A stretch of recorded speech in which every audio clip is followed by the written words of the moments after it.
तो आज कोर्स की 5वीं वीडियो है जिसमें लॉजिक को पढ़ना सीखेंगे कि लॉजिक को कैसे पढ़ा जाए, बिल्कुल बिगनिंग से, बिल्कुल शुरुआत से, कि क्या लॉजिक होता है और जब वो हो रहा होता है तो हम मार्केट को कैसे पढ़ सकते हैं।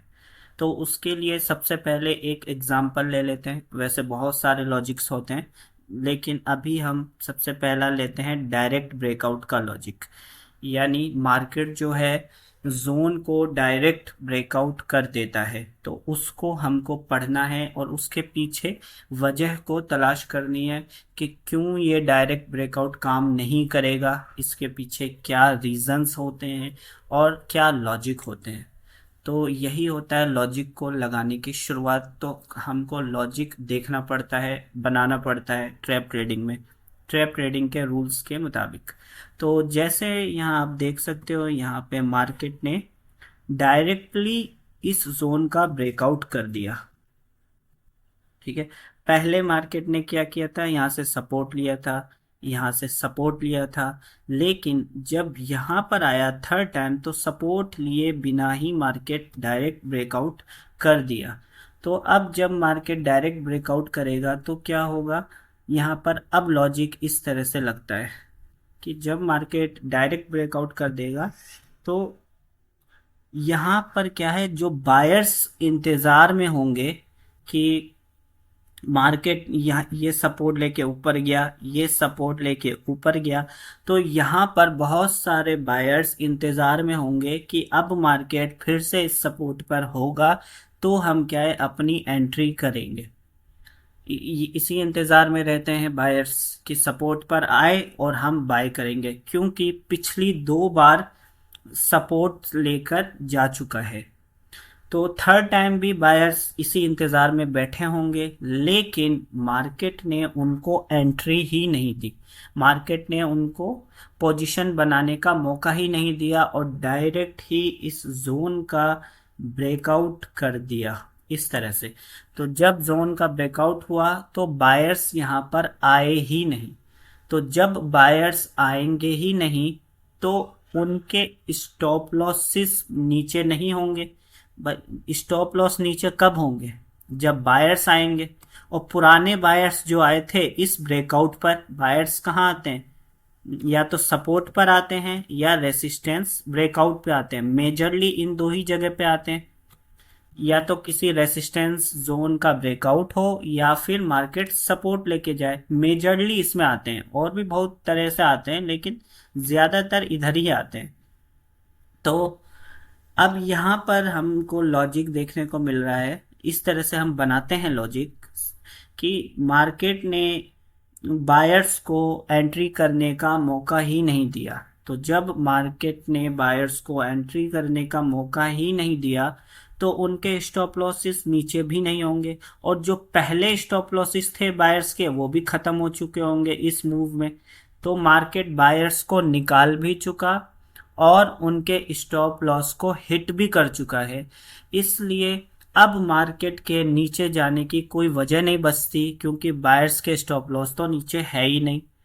तो इस तरह से हम क्या है लॉजिक को बनाते हैं, बनाने की कोशिश करते हैं और अपना एक आइडिया लगाते हैं कि आखिर मार्केट किसको बुला रहा है, किसको ट्रैप कर रहा है, कौन प्रॉफिट में है, कौन लॉस में है, किसका स्टॉप लॉस लगा हुआ है, किसका स्टॉप लॉस मार्केट खाने जा सकता है, उसी का खाएगा जिसको इनवाइट करेगा। तो अब जब मार्केट ने थर्ड टाइम सपोर्ट का डायरेक्टली ब्रेकआउट दे दिया, तो अब सपोर्ट ब्रेक आउट पर कौन आता है, जैसे मार्केट बिना हॉल्ट किए ब्रेकआउट डायरेक्ट दे दे तो यहाँ कौन आएगा, सेलर्स आएंगे। तो सेलर्स के स्टॉप लॉसेस कहाँ पर लगे होंगे, क्योंकि सेलर्स चाहेंगे कि मार्केट नीचे जाए तो उनके स्टॉप लॉस ऊपर होंगे।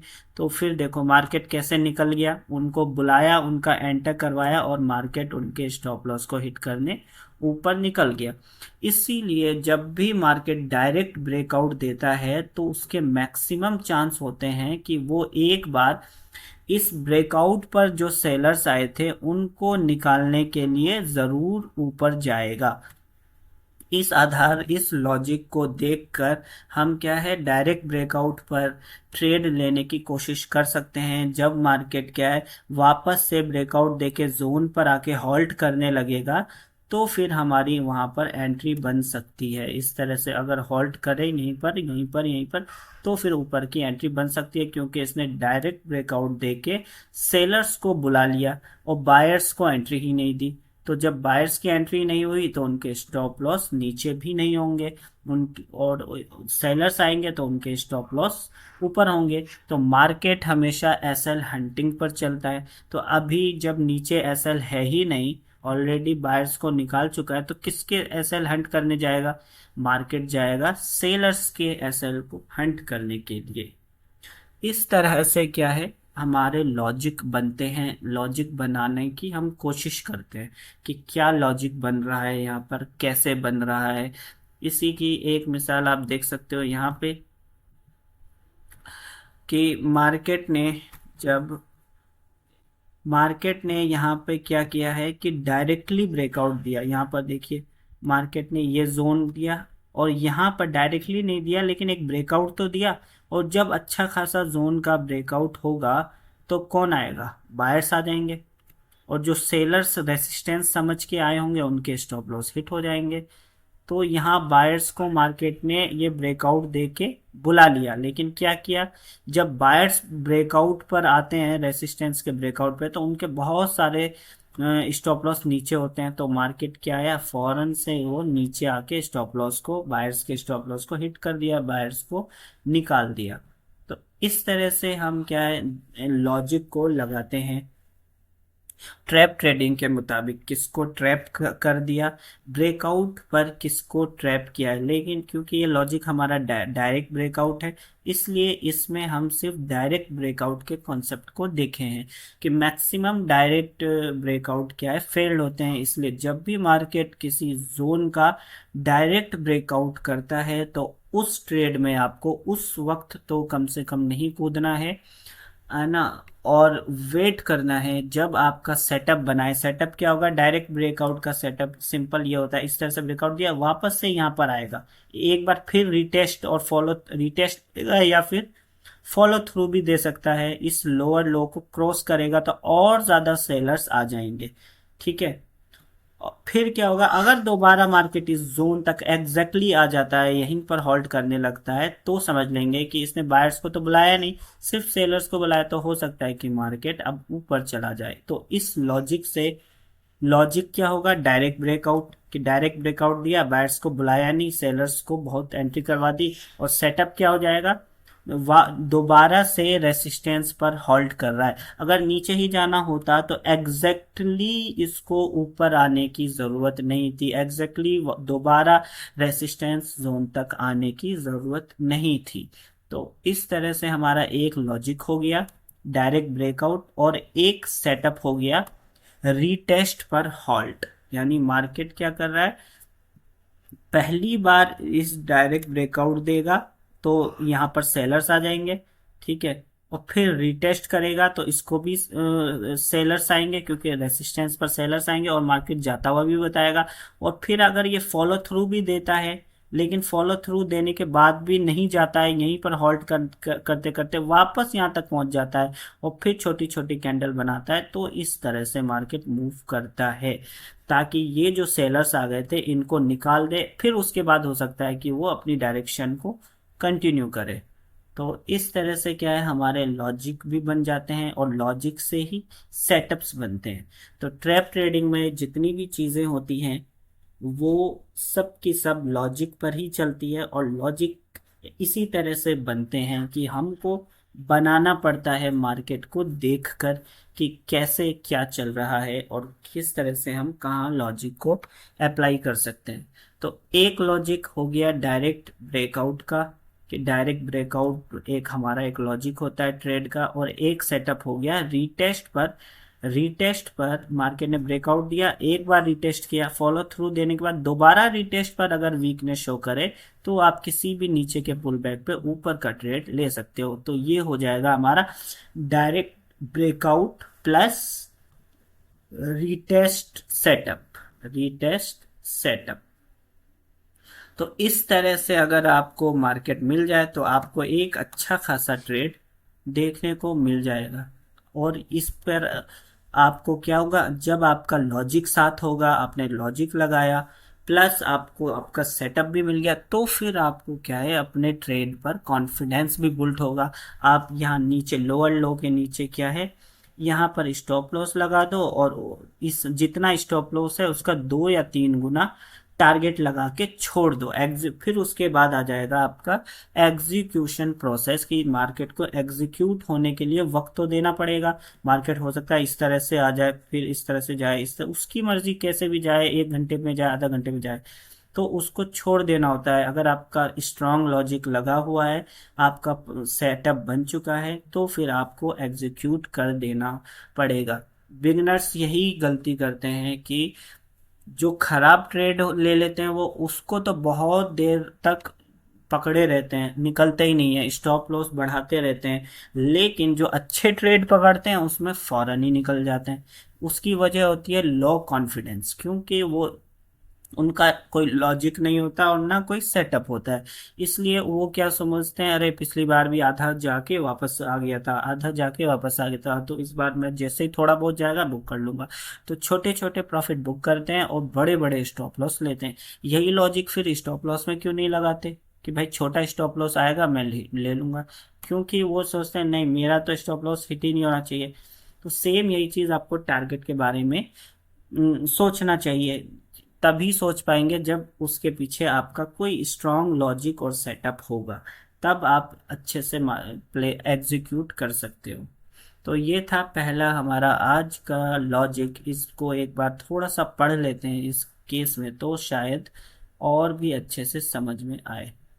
तो ये फर्स्ट पॉइंट क्या कह रहा है, जब भी मार्केट डायरेक्टली जोन को ब्रेक करता है, यानी जब भी मार्केट डायरेक्टली जोन को, इस तरह से मान लीजिए जोन है, इस तरह से जोन है, और इसको डायरेक्टली ब्रेकआउट कर देता है, तो बिना होल्ड किए उसके रिवर्स होने की प्रोबेबिलिटी, संभावना बहुत हाई हो जाती है।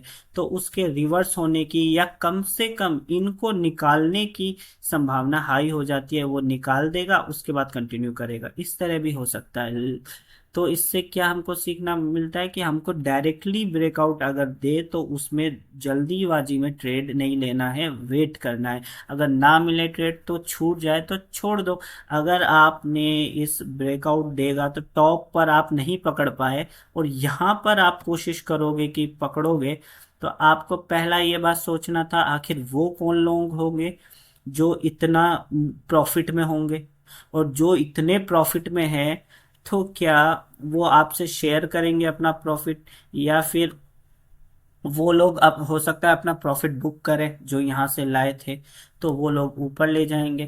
तो आपको इन जैसा बनना है या फिर रिटेलर जैसा बनना है, तो आपको ऑपरेटर्स जैसा, एक्सपीरियंस जैसा बनना है। इसलिए आपको डायरेक्ट ब्रेकआउट पर ट्रेड नहीं लेना है। कितना ही फोमो आए, कितना ही 100 पॉइंट निकल जाए, अफसोस नहीं करना है, क्योंकि आप मार्केट को लॉजिक के हिसाब से सही वक्त पर नहीं पकड़ पाए, तो आपको उस ट्रेड में नहीं कूदना है। डायरेक्ट ब्रेकआउट का कॉन्सेप्ट ये कहता है, जब आपका सेटअप बने तभी लेना है।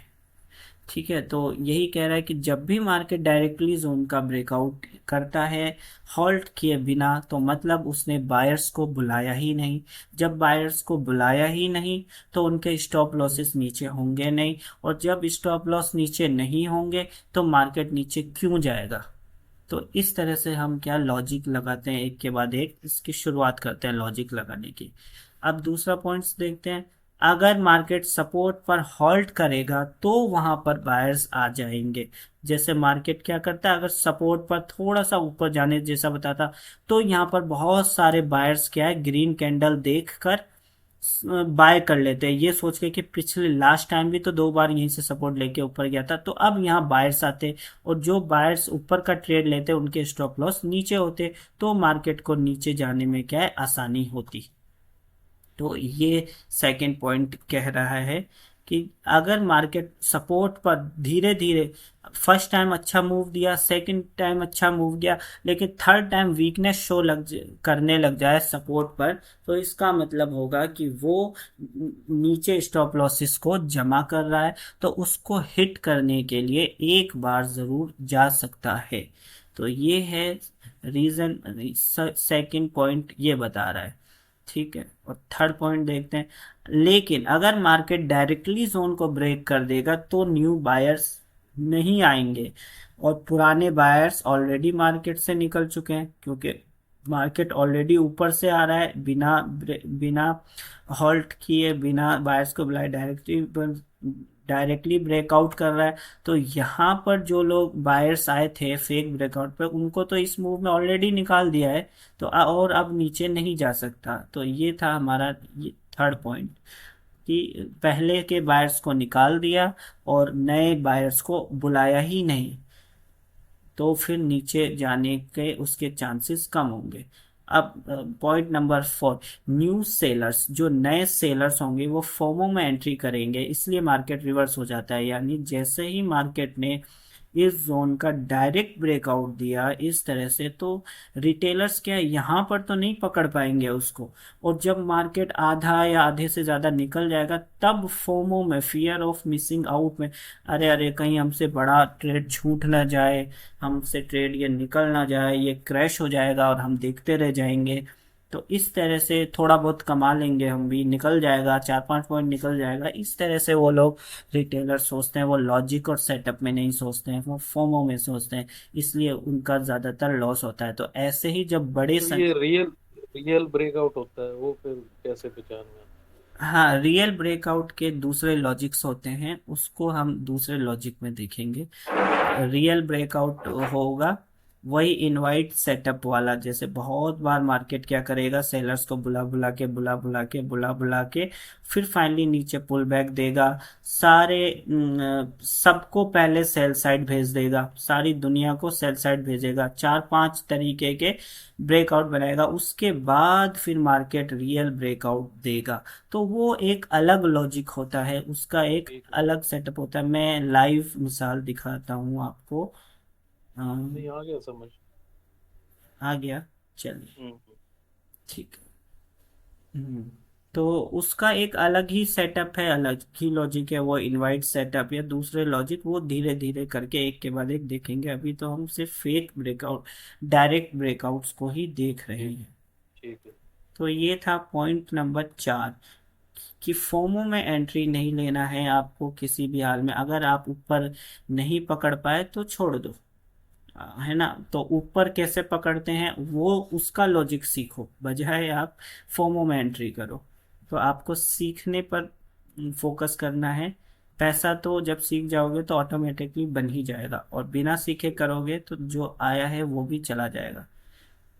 पॉइंट नंबर 5, रीटेस्ट कौन देखता है। जैसे कि मार्केट ने ये डायरेक्ट जोन का ब्रेकआउट दिया, और ब्रेकआउट देने के बाद यहाँ सेलर्स आएंगे, फोमो वाले, फियर ऑफ मिसिंग आउट वाले। फिर मार्केट रीटेस्ट करने के लिए जाएगा, और ये रीटेस्ट पर कौन आएगा, रेसिस्टेंस समझकर फिर यहाँ सेलर्स ही आएंगे। क्योंकि दुनिया भर की बुक्स में सारे बड़े बड़े यूट्यूबर्स एक ही तो कॉन्सेप्ट बताते हैं, ब्रेकआउट पर ट्रेड ले लो, रीटेस्ट पे ट्रेड ले लो, फॉलो थ्रू पे ट्रेड ले लो, और ये लोअर लो के ब्रेक पे ट्रेड ले लो। उनको ये चारों चीज बताई जाती है, तो ये चारों ही चीज काम नहीं करती है। काम क्या करेगी, वापस से अगर एग्जैक्टली आ जाता है, एग्जैक्टली वर्ड ध्यान में रखना है, ऐसा नहीं कि मार्केट यहाँ तक आए और आप यहाँ ले लो, नहीं, फिर हो सकता है नीचे चला जाए। अगर एग्जैक्टली आता है तो हमारा सेटअप ट्रिगर्ड होगा, बनेगा, फिर वीकनेस शो करेगा, एग्जैक्टली आने पे वीकनेस, फिर वापस से इतने बड़े बड़े मूव नहीं देगा, तो फिर हमारा एक रेड कैंडल पे एंट्री बनेगी और ऊपर का टारगेट होगा। तो ये बता रहा है पॉइंट नंबर 5वां, कि रीटेस्ट को कौन देखता है, रिटेल्स को सेलर्स देखते हैं। क्यों क्यों देखते हैं, क्योंकि सारी किताबों में सारे यूट्यूबर्स उनको यही बताते हैं। अब पॉइंट नंबर 6 क्या बोला है, तो रीटेस्ट पर और सेलर्स आ जाएंगे, यानी ब्रेकआउट पर तो सेलर्स आए ही थे, यहाँ जब डायरेक्ट ब्रेकआउट हुआ तो ये सेलर्स आएंगे फोमो वाले, कि भाई मार्केट तो क्रैश होगा, हमसे छूट ना जाए, जो यहाँ नहीं पकड़ पाए वो यहाँ लेंगे। और फिर मार्केट रीटेस्ट करके रेसिस्टेंस से टकरा के वापस जाता हुआ दिखेगा, तब और ज्यादा सेलर्स आएंगे। जितने ज्यादा सेलर्स आएंगे उनके स्टॉप लॉसेस ऊपर ही जमा होते जाएंगे। और जब इतने ज्यादा स्टॉप लॉस ऊपर होंगे तो मार्केट को स्टॉप लॉस क्या होता है, मैग्नेट की तरह होता है। ज्यादा स्टॉप लॉस मैग्नेट की तरह होता है, चाहे मार्केट को नीचे ही क्यों ना जाना हो। जैसा कि कोर्स की वीडियो में देखा था, पहले एक बार वो स्टॉप लॉस को हिट करेगा, उसके बाद अपनी डायरेक्शन में कंटिन्यू करेगा। तो ये पॉइंट कहता है कि इसमें एक चीज पूछनी थी, जैसे जी। मान लो एसएल खा के दोबारा फिर नीचे जब आता है, हाँ तो तब हमें कैसे पता लगेगा कि भाई अब ये जी। नीचे उस साइड ही आएगा? हाँ, तो उसका भी सेटअप ही बनाता है ना। जैसे मान लीजिए ये इसको नीचे ही जाना था, लेकिन डायरेक्ट ब्रेकआउट कर दिया, इस पर बहुत सारे सेलर्स आ गए, ठीक है। इनको निकालने के लिए मार्केट ऊपर गया, रीटेस्ट किया, मान लीजिए ऐसे ऊपर चला गया, ठीक है। अब हाँ जी। यहाँ पर जो बिहेवियर करेगा उस बिहेवियर के आधार पर हमारा नया सेटअप बनेगा। मान लीजिए अब ये भी, तो अब ये रेसिस्टेंस का ब्रेकआउट हुआ, तो अब यहाँ कौन आ जाएंगे, बायर्स आएंगे, है ना। हाँ जी। रेसिस्टेंस के ब्रेकआउट पे कौन आता है, बायर्स, और ये सेलर्स निकल गए। अब इनके स्टॉप लॉसेस नीचे होंगे या नहीं होंगे। बिल्कुल। और फिर मार्केट इस तरह से ब्रेकआउट वाले सेटअप बनाता रहता है, और फिर देखता है एग्जैक्टली इस जोन पे आ जाता है, तो हमारा क्या है, नीचे का सेटअप बन जाएगा। और इस पूरे लॉजिक को कहेंगे रिमूविंग वीक हैंड। यानी मार्केट सिर्फ इन रिमूविंग वीक हैंड किया था। ये ब्रेकआउट पर जो सेलर्स आए थे, ये कमजोर सेलर्स आए थे, उनको निकालने के लिए गया था। इसको जाना असल में नीचे ही था, ठीक है। ठीक है। इसका हम्म। भी मैं लाइव एग्जांपल अगर आपको दिखाऊं, एक ये टैब तो नहीं चल रहा है, चलिए कोई नहीं, अगले किसी लेसन में मैं आपको लाइव एग्जांपल बताऊंगा। ठीक। ठीक। चलिए, ये तो ये भी पॉइंट हो गया। नहीं, एक पॉइंट बच गया, इसका लास्ट वाला, ठीक है। तो ये लॉजिक और रीजन इस तरह से हम लगाते हैं। अब अगला पॉइंट क्या है, तो मार्केट ने डायरेक्टली ब्रेकआउट दिया, सेलर्स आ गए यहाँ पर, है ना, फोमो वाले सेलर्स। फिर रीटेस्ट किया, रीटेस्ट के बाद यहाँ भी रेसिस्टेंस समझ के सेलर्स आ जाएंगे, क्योंकि रेसिस्टेंस भी सेलर का ही सेटअप है। तो यहाँ और सेलर्स आ गए, उसके बाद भी नीचे नहीं जा पाया, तो यहाँ लॉजिक है कि फॉलो थ्रू भी दे देगा, वो भी दे देगा, उसके बाद भी ज्यादा नीचे नहीं जा पा रहा है, नहीं जा पा रहा है। तो सवाल आना चाहिए मन में कि इतने सारे सेलर्स आ गए हैं ब्रेकआउट पे, तो अगर ये सही में ताकतवर होते तो मार्केट को तो नीचे जाना चाहिए था। लेकिन मार्केट तो नीचे नहीं जा रहा है, मार्केट तो ऊपर ही की तरफ जा रहा है। तो हम क्या है, यहाँ पर भी अगर ये क्या है, लोअर लो के ब्रेक के बाद भी बहुत ज्यादा होल्ड करे, तो भी हमको ये सब समझ लेना चाहिए कि अब मार्केट नहीं नीचे जा रहा है। जाना होता तो चले जाता, इतने सारे सेलर्स हैं, यानी सेलर्स ताकतवर नहीं है मार्केट को नीचे ले जाने में। और जब बायर्स देखेंगे कि सेलर्स तो बहुत कमजोर है और उनके स्टॉप लॉस ऊपर है, तो वो लोग मार्केट को ऊपर ले जाएंगे।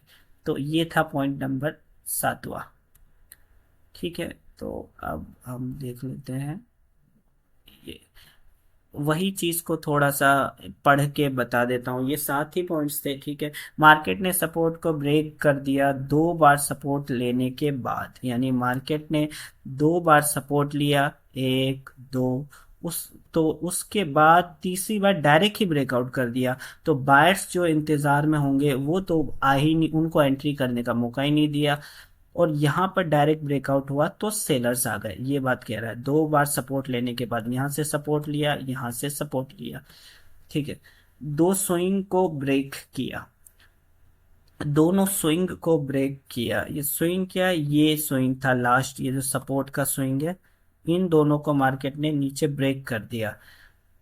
सपोर्ट ब्रेक पर रिटेलर्स आते हैं। रिटेलर में कौन से रिटेलर, सेलर रिटेलर्स।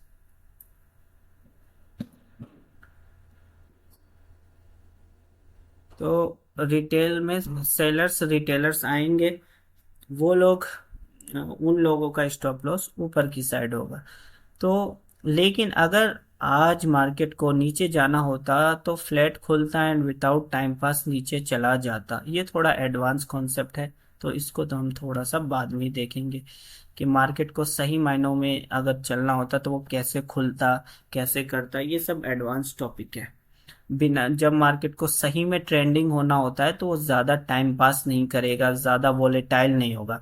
जैसे वॉलेटाइल में क्या होगा, वो नीचे से खुला ऊपर चला गया, फिर सपोर्ट लिया, फिर ऊपर चला गया, फिर इस तरह से 3 बार, तीसरी बार जा रहा है। अगर वाकई क्या है, इसको आज डाउन ट्रेंड होता तो इतना ऊपर ऊपर नहीं जाना था, वो छोटा मोटा करके ही एक बार ब्रेकआउट पे बायर्स को बुला लेता फौरन, और फौरन नीचे कंटिन्यू कर देता। तो ये थोड़ा एडवांस कॉन्सेप्ट है, इसको थोड़ा बाद में ही देखेंगे। गैप अप खुलने के बाद जो भी बायर्स आ गए थे या कल जो बाय किए थे उनको निकाला, अब मार्केट अच्छी खासी रैली कर सकता है। यानी ये क्या बता रहा है, यहाँ पर गैप अप खुला, मार्केट गैप अप खुला था। ये भी थोड़ा एडवांस कॉन्सेप्ट है, तो इसको भी हम थोड़ा बाद में देखेंगे, है ना। ये वाला जो नोट्स है ये एडवांस नोट्स है थोड़े से। 2 दिन से मार्केट, ये भी सारे एडवांस टॉपिक है। लॉजिक वाला और वाला कॉन्सेप्ट तो पूरा हो गया, ये थोड़ा एडवांस लग रहा है। ठीक है, ये अपडेट में शायद इसको मैंने इजी करके बताया हो, वो अभी बेसिक का नहीं है, ये सारे टॉपिक एडवांस लेवल के हैं। मार्केट ने सपोर्ट को ब्रेक किया, इस सपोर्ट को डायरेक्टली ब्रेक किया, पर कौन आ जाएगा यहाँ पर, सपोर्ट को ब्रेक करने पे कौन आ जाएगा, चलो। सेलर्स आ जाएंगे। जब भी सपोर्ट का ब्रेक होता है तो सेलर्स आएंगे। लेकिन मार्केट को नीचे जाना होता है तो फ्लैट ओपन होता है, लेकिन मार्केट बहुत ज़्यादा गैप अप ओपन हुआ और बायर्स को निकाला, अब मार्केट ऊपर जा सकता है। तो मार्केट क्या है, बहुत ऊपर खुला, है ना। पहले मार्केट मान लो यहाँ यहाँ पर बंद हुआ था कल, और आज बहुत ऊपर खुल गया। उसके बाद क्या हुआ, मार्केट ने इन बायर्स को निकाला, फिर ऊपर आ गया, फिर निकाला, फिर ऊपर आया। उसके बाद मार्केट क्या है, इस तरह से डायरेक्ट ब्रेकआउट दे रहा है। तो अगर उसको डायरेक्टली डाउन ट्रेंड होना होता तो वो उसको एक तो इतना गैप अप खुलने की जरूरत नहीं थी, फर्स्ट थिंग। और सेकंड थिंग, बार बार क्या है, मार्केट को बायर्स को बुलाना नहीं चाहिए था, इस तरह के वॉलेटाइल मूव नहीं देने चाहिए थे। अगर इसको डाउन ट्रेंड होता तो फर्स्ट टाइम या नीचे आता, सेकंड टाइम एग्जैक्ट वापस वहां तक नहीं जाता, यहीं बुला बुला के सारे बायर्स को बुला लेता इस तरह से, ग्रीन ग्रीन कैंडल बना के, लेकिन जाता नहीं, और फिर बहुत लंबा गिर जाता। तो ये मार्केट के स्ट्रक्चर का एडवांस पार्ट है थोड़ा सा। दो दिन से मार्केट 2 दिन से मार्केट बायर्स को इनवाइट तो कर रहा है, लेकिन उनको ट्रैप कर दे रहा है, लेकिन आज ऊपर जा सकता है। हाँ, ये वाला भी कॉन्सेप्ट थोड़ा एडवांस है। हो क्या रहा था पहले, मार्केट 2 दिन पहले क्या कर रहा था कि बायर्स को बुला तो रहा था, लेकिन उनको फायदा नहीं दे रहा था। यानी जैसे कि बायर्स को बुलाया था, ब्रेकआउट दे दिया तो ब्रेकआउट पे बायर्स आ जाएंगे, लेकिन मार्केट ने क्या किया, उनको निकाल दिया। फिर मार्केट किसी तरह से ब्रेकआउट देता है, फिर निकाल देता है। तो बायर्स के मन में ये चीज बैठ जाती है कि जब भी हम ट्रेड लेते हैं तो बाइंग में तो हमारा स्टॉप लॉस ही हिट हो रहा है। तो मार्केट, तो वो बायर्स भी क्या है, सेलर्स बनने की कोशिश करेंगे। चलो, हमारा 2 बार 3 बार स्टॉप लॉस हिट हो रहा है, तो अब हम भी सेलर्स बन जाते हैं। तो जब वो लोग सेलर्स बनेंगे तो उनके स्टॉप लॉस ऊपर होंगे, और जब वो लोग सेलर्स बनेंगे तभी मार्केट ऊपर जाएगा। वो होता प्रैक्टिकल में सबके साथ ऐसा होता होगा कि जब भी मैं नीचे का ट्रेड लेता हूँ तो मार्केट ऊपर चल जाता है, ऊपर का लेता हूँ तो नीचे चला जाता है। उसके पीछे यही वजह होती है कि मार्केट जान करके ऐसे सेटअप, ऐसी चीजें दिखाता है, ताकि सेलर्स 3 4 बार सेल करेंगे तो वो बाय चला जाएगा, और फिर 5वीं बार जब बायर बनेंगे तो अब मार्केट सच में नीचे आ जाएगा। तो ये सब मार्केट के काम करने के तरीके होते हैं, और उसको पढ़ने का तरीका होता है। वो भी हम प्रैक्टिकल में उसके भी एग्जाम्पल्स को देखेंगे। इन सब के एक एक एग्जाम्पल्स, लाइव एग्जाम्पल्स हम देखेंगे तो ज़्यादा बेटर समझ में आएगा ये सब एडवांस कॉन्सेप्ट्स। मार्केट ने सेलर्स की एंट्री करवा दी, जैसे ही ब्रेकआउट होता है तो हमको ऐसे पढ़ना है, मार्केट ने क्या है, सेलर्स की एंट्री करवा दी, जब करवा दी तो उनके स्टॉप ऊपर होंगे। बस इतना सा लॉजिक को ध्यान में रख लेना है जब भी डायरेक्ट ब्रेकआउट हो। उसके बाद ट्रेंड वीक हो तो अपोजिट में जाने के लिए मल्टीपल कंफर्मेशन होना चाहिए। यानी मार्केट का ट्रेंड अगर ऊपर का है, मान लीजिए मार्केट ऊपर का ट्रेंड है, आप चार्ट को देख के समझ जाएंगे। तो फिर अगर डाउन का सेटअप बन रहा है, डाउन का मतलब इस समय आपको डाउन का में ट्रेड लेना है, मान लो ये ब्रेकआउट दिया है कुछ भी, तो फिर उसके लिए बहुत मल्टीपल कंफर्मेशन होना चाहिए। यानी एक से ज़्यादा लॉजिक होना चाहिए, एक से ज़्यादा सेटअप होना चाहिए, है ना। आप वो फिब को भी लगा के देख लोगे, दूसरी दूसरी चीज़ों को लगाओगे, क्योंकि मार्केट ट्रेंडिंग मार्केट में क्या होता है, मार्केट ट्रेंड को जल्दी कंटिन्यू करता है और बड़ा बड़ा मूव कर देता है ट्रेंड में। जैसे कि मार्केट ऊपर का ट्रेंड होगा तो थोड़ा सा नीचे आएगा, फौरन से ऊपर, ज्यादा ऊपर चला जाएगा, फिर थोड़ा सा नीचे आ जाएगा, फिर फौरन से ऊपर चला जाएगा। यानी मार्केट इस तरह से जाता है, बढ़ता रहता है। तो अगर हमको ये वाला मूव कैप्चर करना है ना, ये भी तो मूव देता ही है और अच्छा खासा दे देता है। तो इस तरह के मूव को कैप्चर करना है अप ट्रेंड में, तो क्या होता है, हमको मल्टीपल कंफर्मेशंस देखने पड़ते हैं, तो ही हमारा है ना सिक्योर होगा। वरना बहुत ट्रेंड के अगेंस्ट में ट्रेड लेना बहुत ज़्यादा रिस्की हो जाता है। ये पॉइंट कह रहा है। ट्रेंड वीक हो तो ये हो गया, trend line breakout retest follow through करने जैसा बता रहा है, तब और भी सेलर्स आ जाएंगे। ये पॉइंट देख ही चुके हैं, मार्केट ब्रेकआउट दिया, रीटेस्ट किया, फॉलो थ्रू दे रहा है, लोअर लो का ब्रेक कर रहा है, तो यहाँ पर भी सेलर्स आए, यहाँ दूसरी बार सेलर्स आए, तीसरी बार सेलर्स आए, ये पॉइंट बता रहा है। ये बिल्कुल बेसिक पॉइंट है। ओके, ठीक। इसके बाद हमारा पॉइंट आता है, एंट्री अच्छी होनी चाहिए। हाँ, ये सेटअप का हमारा प्रोसेस है। जैसे ये ब्रेकआउट हुआ था, इस पर जो हमारा सेटअप बनता है वो ये, सेकंड टाइम जब मार्केट आता है तो यहाँ पर होल्ड करेगा, तो फिर एक नीचे का पुल बैक देगा, वहां पर हमारी एंट्री अच्छी होनी चाहिए। तो हम क्या है, इस तरह का मूव कर लेंगे। अक्सर लोग क्या करते हैं, जब मार्केट ब्रेकआउट दे चुका होता है तो वो यहाँ मूव करते हैं, यानी वो आधा आधा ट्रेड को तो लॉस ही कर देते हैं, मिस कर देते हैं, आधे के बाद फिर जीतने की जो चांस है वो भी आधे हो जाते हैं। इसलिए हमारी एंट्री हमेशा ट्रेड में अच्छी होनी चाहिए। एक बार ट्रेड ले लिया हो तो बस सोचना नहीं है, इसका मतलब ये एग्जीक्यूशन का पार्ट है।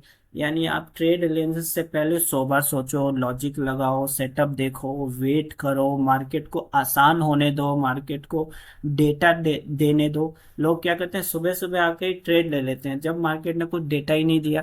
भाई, लॉजिक के लिए, सेटअप के लिए कुछ डेटा भी तो होना चाहिए चार्ट में आपके पास, तो वो सुबह सुबह कैसे दे देगा मार्केट। और सुबह सुबह ही लोग क्या है ज्यादातर लेते हैं, इसलिए सुबह सुबह क्या है, मार्केट बहुत तेज भी होता है, लेकिन वो गलत तरीका होता है। भाई, आपको अगर लॉजिक मालूम है, आपको सेटअप मालूम है, तो उसको वेट करोगे, आप बनने का टाइम दोगे, तो फिर आप खुद रियलाइज करोगे कि मार्केट जैसे जैसे डेटा ज्यादा देता जा रहा है, वैसे वैसे आसान होता जा रहा है पकड़ना।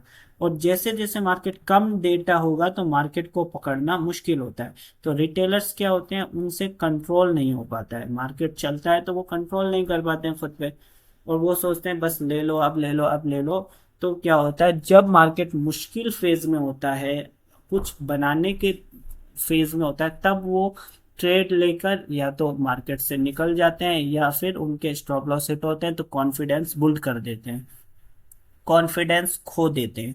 तो फिर जब उनका आसान सेटअप भी बनेगा ना, तब भी या तो उनके पास पैसा ही नहीं होगा या फिर कॉन्फिडेंस नहीं होगा। तो ये गलती नहीं करनी होती है। हमेशा हमको मार्केट को पूरा टाइम देना चाहिए कि वो पहले अपना पूरा डेटा हमको दे दे, क्या बिहेवियर है, क्या सेंटिमेंट्स है, कैसा स्ट्रक्चर है, लॉजिक लग रहा है, अब नहीं लग रहा है, सेटअप बन रहा है या नहीं बन रहा है। 2-3 घंटे अगर आप मार्केट को वेट दोगे, टाइम दोगे, तो फिर आपको एक अच्छी एंट्री मिल जाएगी। कभी कभी मार्केट जल्दी भी दे देता है, 15-20 मिनट में भी, लेकिन कभी कभी 2-3 घंटे में नहीं देता, और कभी कभी पूरे दिन में नहीं देता है। और तो जब लॉजिक ना दे, सेटअप ना बनाए, तो मत लो उस दिन, छोड़ दो, नुकसान करने से तो अच्छा ही है। तो ये पॉइंट ये बताता है। जब श्योरिटी ना हो तो क्वांटिटी हाफ कर देनी चाहिए। यानी जब हम बहुत केसेस में क्या होता है, हमारा को श्योरिटी नहीं होती है, यानी हम कॉन्फिडेंट नहीं होते हैं, या फिर बहुत सारा डेटा आपस में कोई इंसिडेंट होता है, ये भी लग रहा है वो भी लग रहा है ना, कि मार्केट ने डायरेक्ट ब्रेकआउट तो दिया है, लेकिन क्या किया है मार्केट ने, अच्छे खासे बायर्स को ट्रैप कर दिया है। और मुझे नहीं लगता कि इतने से मूव में मार्केट ये सारे बायर्स निकल जाएंगे, तो हो सकता है मार्केट नीचे जाए। तो इस तरह से को इंसिडेंट भी होगा। तो ये होता है कि श्योरिटी ना हो तो क्वांटिटी छोटी कर दो। स्टॉप लॉस हिट होना पार्ट ऑफ गेम, ये लास्ट पॉइंट है कि स्टॉप लॉस सबके हिट होते हैं, और ये ट्रेडिंग का पार्ट ऑफ गेम है। और स्टॉप लॉस एक सच्चाई होती है, उसको सच्चाई समझ के एक्सेप्ट करना होता है। अगर सच्चाई को आप एक्सेप्ट नहीं करोगे तो क्या होगा, आपको कीमत और ज्यादा चुकानी पड़ेगी। जो वक्त पर सच्चाई को एक्सेप्ट ना करे उसको फिर बड़ी कीमत चुकानी पड़ती है। तो सच्चाई जो भी हो उसको एज इट इज एक्सेप्ट कर लो। तो स्टॉप लॉस को कोई भी रिटेलर, कोई भी एक्सपीरियंस भी सच्चाई समझ के नहीं एक्सेप्ट कर पाते। होता क्या है, फिर वो स्टॉप लॉस ट्रेल करना शुरू कर देंगे। यानी यहाँ पर उनका क्या है, जैसे उन्होंने क्या है एक गलत एंट्री ले ली, तो अब जब गलती हुई है तो उसका खामियाजा तो भुगतना पड़ेगा आपको। लेकिन वो क्या गवाएंगे, नहीं नहीं नहीं हमको नहीं देना है, मार्केट को लेना तो है मार्केट से लेकिन देना नहीं है, चाहे वो गलत हो जाए तब भी। तो मार्केट क्या पूरा अकाउंट ही उनका खाली कर देता है। वो इस सच्चाई को स्वीकार नहीं करते कि हमने कोई गलती की है, या हमको मार्केट को देना भी, मार्केट से पैसा लेना भी अगर पार्ट ऑफ ट्रेडिंग है, तो मार्केट को पैसा देना भी पार्ट ऑफ ट्रेडिंग है। इस सच्चाई को अगर समझ जाओगे, आपने गलती की, आपने 8 पॉइंट का स्टॉप लॉस लगा दिया तो ले लो। तो क्या होगा, मान लीजिए आपके 20,000 है, 5,000 का स्टॉप लॉस लगाए, 5,000 चले गए तो 15 तो बचे रहेंगे और आप गेम में बने रहोगे। लेकिन आप एक्सेप्ट ही नहीं करोगे, नहीं मैं क्यों दूं मार्केट को अपने कमाई पैसा, मैं नहीं देना चाहता, कितना ही चला जाएगा, वापस भी तो आ सकता है। तो ये गलत तरीका है ट्रेड करने का, सही तरीका नहीं है। स्टॉप लॉस भी उसी तरह रियलिटी होती है जैसे कि प्रॉफिट। तो आपको स्टॉप लॉस हिट करवाने ही पड़ते हैं, इसके बिना ट्रेडिंग हो ही नहीं सकती है। हाँ, रिस्क मैनेजमेंट यहाँ पर काम आता है।